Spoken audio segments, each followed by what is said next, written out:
किसान भाइयों नमस्कार, स्वागत है आपका अपने चैनल संतोष मौर्य में।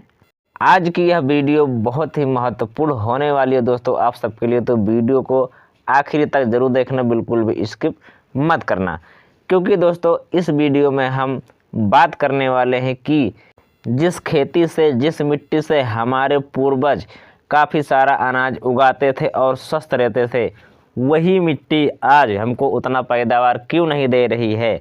दोस्तों हम जो है बोरी की बोरी यूरिया डीएपी की खाली कर देते हैं, लेकिन उतनी पैदावार नहीं मिलती जितनी हम सोचते हैं। उसके बाद दोस्तों हम दोष देते हैं बाज़ार भाव की और भगवान की कि हाँ हमारी फसल में तो ये हो गया इसलिए पैदावार नहीं हुई। ठीक है दोस्तों, और हम साथ के साथ ये भी जानेंगे कि लाल मिट्टी में फसल सूख क्यों जाती है और काली मिट्टी पत्थर जैसी क्यों बन जाती है, और बालुई मिट्टी में खाद क्यों असर नहीं करती है। दोस्तों हम ये सब भी इस वीडियो में जानने वाले हैं, तो वीडियो में बने रहिएगा, बिल्कुल भी स्किप मत करना। किसान भाइयों, क्या आप भी यही सोचते हैं कि जितनी ज़्यादा हम खाद डालेंगे उतनी ही ज़्यादा पैदावार होगी? लेकिन सच्चाई तो ये है दोस्तों कि ज़्यादा खाद डालने पर भी हमको पैदावार कम ही मिल पाती है। आखिर ऐसा क्यों हो रहा है, आज मैं आपको इसका वैज्ञानिक कारण और 100% काम करने वाला समाधान बताऊंगा। देखिए किसान भाइयों, हम सबसे बड़ी गलती क्या करते हैं, हम सिर्फ यूरिया पर ही निर्भर हो जाते हैं। किसान भाइयों, हमें ये लगता है कि ज़्यादा यूरिया ज़्यादा फसल, लेकिन सच्चाई कुछ और ही है। दोस्तों ज़्यादा यूरिया डालने से मिट्टी का संतुलन बिगड़ जाता है। मिट्टी के मुख्य 3 तत्व होते हैं, नाइट्रोजन, फास्फोरस और पोटास। अगर इन तीनों में एक भी संतुलन बिगड़ गया तो फसल कभी भी अच्छी नहीं होगी। साथियों अब इसे वैज्ञानिक तरीके से समझिए कि ज़्यादा यूरिया डालने से पौधा ऊपर से हरा दिखेगा, लेकिन जड़ जो है कमज़ोर हो जाएगी। मिट्टी में जिंक, सल्फर जैसे तत्व कम हो जाते हैं, और सबसे बड़ा नुकसान तो उनका होता है जो मिट्टी के अंदर अच्छे जीवाणु होते हैं, वो जीवाणु मर जाते हैं। इसका मतलब आपकी मिट्टी धीरे धीरे मरी हुई मिट्टी बन जाती है, उत्पादन देना कम कर देती है या बिल्कुल भी बंजर ही बन जाती है। साथ ही हम ये जानेंगे कि इसका सीधा असर क्या पड़ता है। दाना छोटा हो जाता है, बालियाँ छोटी रह जाती हैं और उत्पादन कम मिलता है। और हमारे किसान भाई सोचते हैं कि और खाद डालो तब जो है ज़्यादा पैदावार मिलेगी। अब बात करते हैं समाधान की। तो अगर आप ये 5 काम कर लेंगे तो आपकी पैदावार पक्की बढ़ेगी। सबसे पहले दोस्तों मिट्टी की जाँच कराएं। दूसरे नंबर पर है संतुलित खाद यानी कि NPK, नाइट्रोजन, फास्फोरस और पोटास। जैविक खाद जरूर डालें, जिंक और सल्फर का उपयोग करें, और फसल चक्र जरूर अपनाएं, और ख़ास बात नीम कोटेड यूरिया का इस्तेमाल करें। अब दोस्तों हम बात करते हैं सबसे ज़रूरी सवाल या बात यानी कि पैसे की। अगर आप गलत तरीका अपनाते हैं और उत्पादन 30 से 35 कुंटल, अगर सही तरीका अपनाते हैं तो उत्पादन 50 कुंटल तक, मतलब सीधा फायदा 25 से 30 हज़ार रुपये ज़्यादा। इसी के साथ दोस्तों हम बात करने चल रहे हैं लाल मिट्टी और काली मिट्टी और रेतीली मिट्टी के बारे में। जो हमने शुरुआत में कहा था उसमें अनाज क्यों अच्छा नहीं होता है, काली मिट्टी पत्थर जैसी क्यों बन जाती है, और रेतीली मिट्टी में खाद काम क्यों नहीं करती है, और इसका समाधान क्या है। तो दोस्तों वीडियो को आपने यहाँ तक देख लिया है तो चैनल को सब्सक्राइब भी जरूर कर लें, और साथ ही साथ किसान भाइयों के साथ शेयर भी करें, सपोर्ट करें।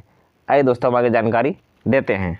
तो साथियों सबसे पहले हम बात करेंगे रेतीली मिट्टी में खाद क्यों नहीं रुकती है इसके बारे में। किसान साथियों, रेतीली मिट्टी में कण बड़े होते हैं, और कण के साथ दोस्तों अगर कण में बड़े रहेंगे तो उसमें छिद्र जो है थोड़ा ज़्यादा बड़े हो जाएंगे। इसी कारण से पानी तेज़ी से नीचे चला जाता है, जिसे हम लीचिंग कहते हैं। खाद यानी कि न्यूट्रिएंट भी पानी के साथ तेज़ी से नीचे बह जाती है।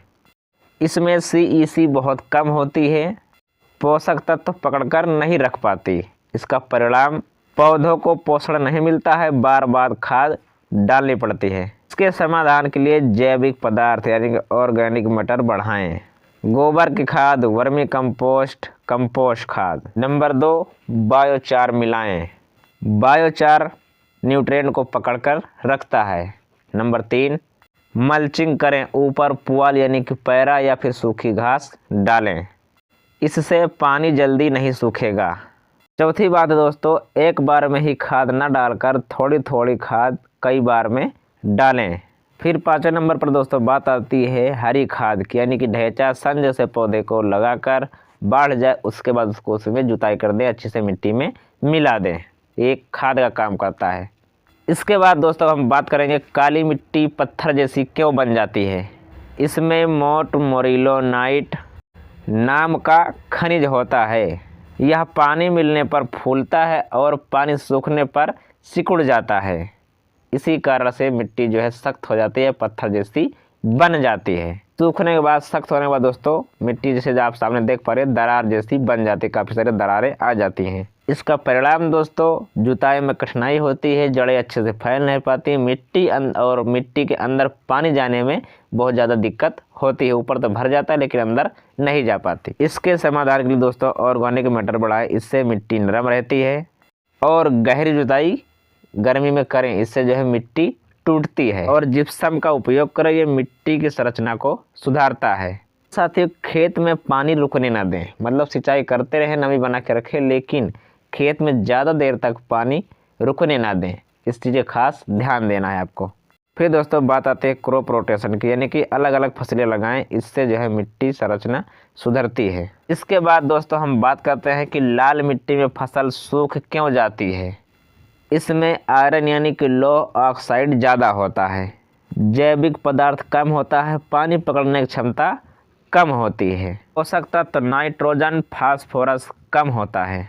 इसका परिणाम दोस्तों पौधों को पोषण नहीं मिलता है और ज़मीन जल्दी सूख जाती है, इसलिए पौधे भी सूखने लगते हैं। इसका समाधान दोस्तों है रेगुलर सिंचाई करते रहें। एक चीज़ का खास ध्यान दें कि कम मात्रा में पानी दें, लेकिन बार बार पानी दें, एक ही बार में पानी भरकर ना छोड़ें, इससे आपको नुकसान हो जाएगा। ऑर्गेनिक मैटर डालें, यानी कि गोबर की खाद, कंपोस्ट खाद, इन सब का ज़्यादा यूज करें। फर्टिलाइज़र बैलेंस करें, यानी कि एनपीके संतुलित मात्रा में दें। मल्चिंग करें नमी बनाए रखने के लिए। मल्चिंग से दोस्तों धूप पड़ती है तब भी जो है ज़्यादा तेज़ धूप पड़ने पर भी सर्दी नहीं उड़ती है, नमी बनी रहती है। लाइम यानी कि चूना का उपयोग, यदि मिट्टी ज़्यादा अम्लीय है तो आप चूना का उपयोग कर सकते हैं। अब साथियों थोड़ा सा हम बात करते हैं संक्षेप तुलना की, यानी कि रेतीली मिट्टी, बड़े कण, लो CEC, इसीलिए खाद नहीं रुकती है। काली मिट्टी यानी कि पत्थर जैसी मिट्टी। दोस्तों हम बात करते हैं सबसे महत्वपूर्ण बात की।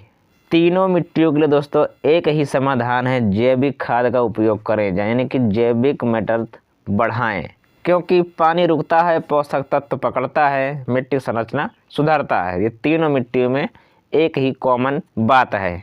तो किसान भाइयों ज़्यादा खाद नहीं, सही खाद ध्यान दें। इससे आप अगर मिट्टी को समझोगे तो आपको वो समझेगी और उत्पादन अच्छा मिलेगा।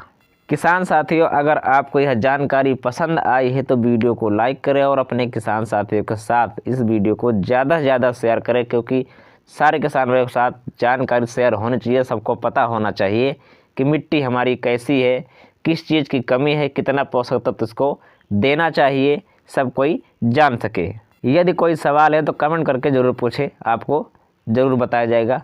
तो साथियों मिलते हैं अगली वीडियो में नई जानकारी के साथ, तब तक के लिए नमस्कार। लेकिन ज़्यादा से ज़्यादा सपोर्ट करें, ऐसे हम नई नई जानकारी लाते रहेंगे। और ऐसे ही जानकारी के लिए चैनल को सब्सक्राइब करना बिल्कुल भी ना भूलें। धन्यवाद। जय जवान जय किसान। सपोर्ट करें।